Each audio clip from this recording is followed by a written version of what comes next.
यकीन सबको झूठ पर ही होता है। सच बोलने वाले को हर बात साबित करनी पड़ती है। ज़रा इस वीडियो को देखिए। पाकिस्तानी मुसलमान को भाई समझते हैं या नहीं समझते? जवाब सुनना। हलवाई देखा है, सुबह सुबह कभी गए और दूध जलेबी खाने, तो आदमी कहता है ताजी जलेबी बनाओ, तो वो जलेबी बनाना शुरू करता है, देखा होगा ना। आओ अब देखो अब जलेबी कैसे बन रही है। सुनो, सवाल था कि क्या आप पाकिस्तान के मुसलमानों को भाई समझते हैं? अब सुनो जवाब। देखिए, पाकिस्तान जब बना, हमारे बुजुर्गों ने उसकी मुखालिफत की थी। ये पहला झूठ है। आगे चलो। हम लोग पाकिस्तान नहीं गए, इसलिए नहीं गए क्योंकि हमारा मानना यह था कि जिस सरजमीन पर हमारे बुजुर्गों ने जहांबानी और जाफरशानी की है, और जिस सरजमीन पर हमारे बुजुर्गों ने अंग्रेज़ों से इस मुल्क को गुलामी की छुड़ाने की लड़ाई लड़ी है, हमने अपने इस मुल्क को माना है। अब जो लोग गए हैं वो गए हैं, जो नहीं गए वो नहीं गए। अब तीसरी बात यह है कि जो रजाकार थे वो चले गए, जो वफादार थे रह गए। तो अब उनको भाई मानना नहीं मानना, देखिए हमारा मानना यह है कि भारत के अतराफ में जितने ममालिक हैं उन सब से हमारे ताल्लुकात अच्छे होने चाहिए। जवाब सुना। आता हूं, देखा आपने, सिंपल सा सवाल था, क्या आप पाकिस्तान के मुसलमानों को भाई मानते हैं? मुझसे कोई पूछे, मैं कहूंगा देखिए ऐसा है, मैं पाकिस्तान के मुसलमानों को भाई मानता हूं या नहीं मानता हूं मुझे नहीं पता, पर मैं पाकिस्तान को एक दुश्मन मुल्क मानता हूं। और जब वो दुश्मन मुल्क मैं मानता हूं तो मैं इस डिटेल में नहीं जाना चाहता कि कौन वहां भाई है और कौन मेरा भाई नहीं है। दुश्मन सिर्फ एक होता है, वो दुश्मन होता है। ये चाटुकार चाचा ओवैसी का वीडियो का एक छोटा सा हिस्सा कटिंग करके लोगों को दिखाकर ये साबित करना चाहते हैं कि ओवैसी पाकिस्तान के खिलाफ क्यों नहीं बोलते। इस पर मैं बाद में आऊँगा। चलिए फिर पहले वीडियो को स्टार्ट करते हैं। जम्मू में हाल के दिनों में बड़े आतंकवादी हमले हुए हैं। करीब हमारे देश के 12 जवान शहीद हो गए हैं। देखिए, सबसे पहले तो मैं ये जो आज डोडा में जो टेररिस्ट ने अटैक किया, जिसकी वजह से हमारे 4 सिक्योरिटी पर्सनल की डेथ हुई है, जिसमें एक कैप्टन या मेजर भी है, मैं ये बताना चाह रहा हूँ कि हम तो इसका कंडेम करते आए हैं, मगर मोदी सरकार की सबसे बड़ी नाकामी है। देखिए, ये जो डोडा में हुआ है ये एलओसी से बहुत दूर है, ये इलाका एलओसी से बहुत दूर है, इसलिए बहुत तशवीशनाक बात है। तो ये जो जवान शहीद हो रहे हैं लगातार हमारे देश के, तो सवाल तो सरकार से ही पूछा जाएगा ना। लेकिन कितनी शर्म की बात है, चाटुकारिता इतनी बढ़ गई है। ये चचा सरकार से सवाल करने के बजाय जो सांसद, जो विपक्ष आतंकवादी हमले को लेकर हमारे जितने जवान शहीद हुए हैं उस पर अगर सरकार से सवाल पूछ रही है, क्योंकि सरकार पहले कहती थी कि हमने आतंकवाद को ख़त्म कर दिया है, उसके बाद भी अगर आतंकवादी हमले हो रहे हैं, अगर कोई सांसद, कोई विपक्ष अगर सरकार से सवाल कर रही है, तो ये चाचा का, ये गोदी यूट्यूबरों का कहना ये है कि पाकिस्तान पे क्यों नहीं बोलते हो। तो चाचा से मैं कहना चाहता हूँ कि थोड़ा रिसर्च कर लिया करो। आज से 6 साल पहले पाकिस्तान के जियो टीवी पर एक डिबेट चल रही थी जिसमें ओवैसी जी भी शामिल थे, और उन्होंने वहाँ पर क्या कहा था, ज़रा सुनिए। आप समझौता की बात करते हैं, मैं आपसे ये पूछना चाह रहा हूं कि हमारे पास 26/11 का वाकया हुआ, आपका जुडिशियल कमीशन बना, हिंदुस्तान में वो केस चला, अजमल कसब को फांसी दी गई, और बंबई के मुसलमानों ने उसको कहा कि हम उसको अपने कब्रिस्तान में दफन नहीं होने देंगे, उसको जेल में दफनाना पड़ा। डेविड हेडली और तहव्वुर राना का मुकदमा चला अमेरिका में, खत्म होगा, सजा हो गई। दूसरी बात ये, हिंदुस्तान ये कहता है कि आप आपकी सरजमीन को उन लोगों को इस्तेमाल करने हरगिज मत दीजिए जो हिंदुस्तान के खिलाफ दहशतगर्दी के वाकयात मुलविस होते हैं। मिसाल के तौर पर ईद के दिन कद्दाफी स्टेडियम में क्या कहा गया, जमात दावा के लीडर हाफिज सईद ने कि हिंदुस्तान के खिलाफ जिहाद करेंगे।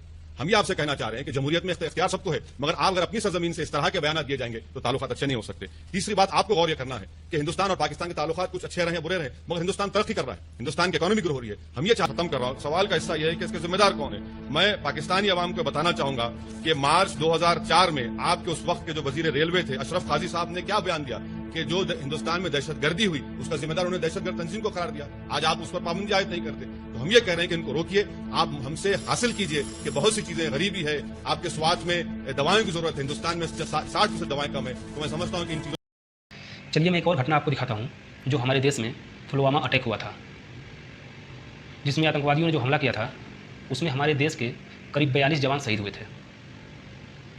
पुलवामा अटैक पर ओवैसी जी ने क्या बोला था, जरा ये भी और मैं इस बात को साफ और वाज़ेह तौर पर कहना चाहूंगा कि ये जो हमला हुआ है इसका राज ताल्लुक पाकिस्तान से है, और इसका जिम्मेदार पाकिस्तान की हुकूमत, पाकिस्तान की आर्मी और पाकिस्तान की ISI के प्रोग्राम और प्लान के तहत ये हमला हुआ। कि जो लोग, जो तंजीम जिसने हमारे मुल्क के 40 लोगों को मारकर उसकी जिम्मेदारी कबूल की, मैं उनसे कहना चाह रहा हूं कि तुम जैश मोहम्मद नहीं, तुम जैश शयातीन हो। जो जैश मोहम्मद है, मोहम्मद का सिपाही, सल्लल्लाहु अलैहि वसल्लम का सिपाही किसी इंसान को नहीं मारता, वो इंसानियत पर रहम करता है। और ये जैश शयातीन है, ये जैश इबलीस है, और मसूद अजहर तू मौलाना नहीं, तू शैतान का शागिर्द है। ये लश्कर तैयबा नहीं है, ये लश्कर शयातीन। लेकिन ये चाटुकार चाचा जो वीडियो दिखा रहे हैं, दरअसल वो वीडियो अमेरिका का है। अमेरिका में जब पाकिस्तानी लड़का ओवैसी जी से सवाल किया था, वो पूरा वीडियो देखिए। अब जो लोग गए हैं वो गए हैं, जो नहीं गए वो नहीं गए। अब तीसरी बात यह है कि जो रजाकार थे वो चले गए, जो वफादार थे रह गए। तो अब उनको भाई मानना नहीं मानना, देखिए हमारा मानना यह है कि भारत के अतराफ में जितने ममालिक हैं उन सब से हमारे ताल्लुकात अच्छे होने चाहिए, मगर मुंबई में जो टेररिज्म का एक्ट हुआ उसको कोई डिनाई नहीं कर सकता कि अजमल कसाब लोग सब आए, पाकिस्तान से आए। मैं खुद एक निज़ामाबाद की फैमिली को जानता हूँ, एक शादीशुदा बच्ची थी जिसको 5 या 6 दिन हुए थे शादी होके। वो लोग शादी के बाद मुंबई गए, उस बच्ची के हाथों की मेहंदी भी नहीं उतरी थी, वीटी स्टेशन पर गोली लग के मर गई बच्ची को। तो ये ज़रूरी है कि हम जिस खित्ते में रहते हैं वहाँ पर स्टेबिलिटी हो और सब अच्छा हो। मगर आपको एक बैड न्यूज़ सुना रहा हूँ मैं अभी।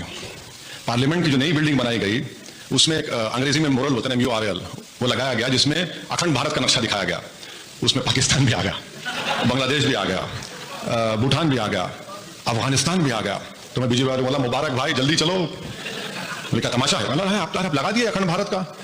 अब ये मिनिस्ट्री ऑफ एक्सटर्नल अफेयर्स को बड़ी परेशानी होने वाली है कि आपने अपने पार्लियामेंट के अंदर उस नक्शे में सबको मिला लिया। तो अब बताइए आप, पाकिस्तान भी आ गया, बांग्लादेश भी आ गया, भूटान भी आ गया, बर्मा भी आ गया, अफगानिस्तान भी आ गया, पूरा अखंड भारत का ख्वाब श्री नरेंद्र मोदी लगा दिए अंदर।